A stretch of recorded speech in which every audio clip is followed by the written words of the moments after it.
In today's activity, we're going to be taking a look at the scientific method and how you use these same tools in many ways in your everyday life.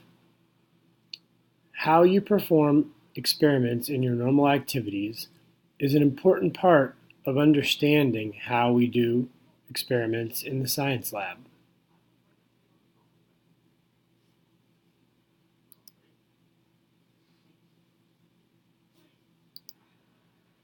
For each of the following scenarios, make a list of what the individual could be doing to fix the problem they are having.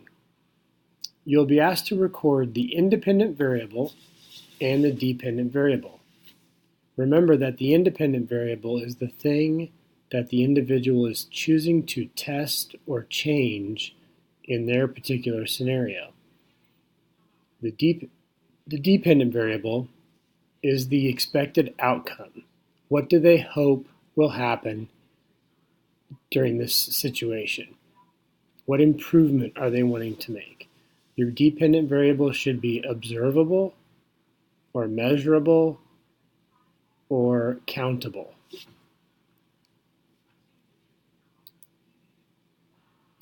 In our first scenario, Joel has some problems in his mouth. He has cavities. So what could Joel be doing to get rid of those cavities? Or better yet, what could he be doing to improve the overall health of his teeth? Think of some ways he could be making improvements to his dental health.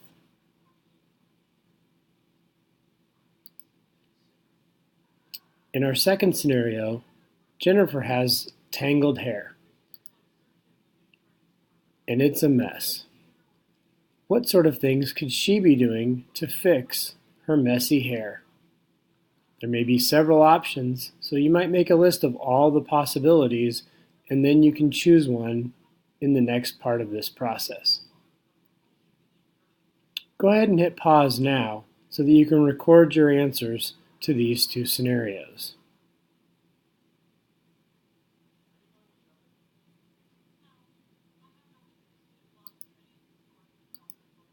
In scenario number 3, Steve is lonely at lunch and no one will sit with him. Part of the problem is that he comes from PE and he doesn't smell very good. So what could Steve be doing to make it so that people would want to sit with him at lunch?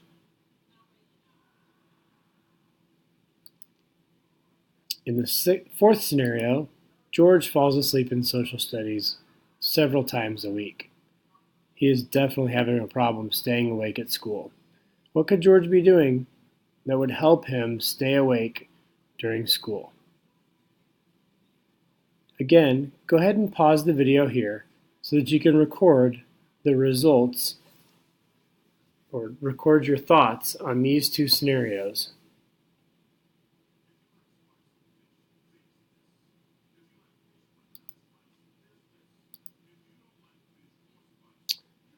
In scenario number 5, John is always late to class. He needs to find a way to get to his classes on time in the 5 minutes that he's given during passing period. What are some strategies he could use to help get him to class before the bell rings? Remember, the dependent variable needs to be measurable and be specific, so make sure you're telling exactly what the outcome is that we want for John. In our last scenario, Susan is failing her classes. She is struggling to maintain her grades and to understand the concepts, so we want you thinking about what sort of things you could be doing, what sort of things Susan could be doing to raise her grades back up to the level that she wants them to be.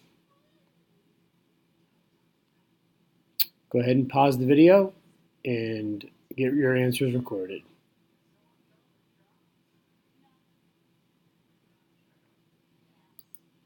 Okay, our last little bit here, we're going to be writing a hypothesis for all 6 of these scenarios.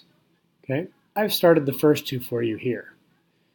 Our first scenario concerned Joel, and we need to decide for our independent variable what Joel is going to change, and then what we hope the outcome will be. What will happen after Joel changes something about his dental health?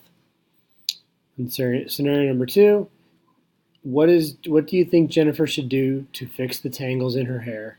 And then what will be the outcome that she's hoping for? What does she hope will happen in this scenario?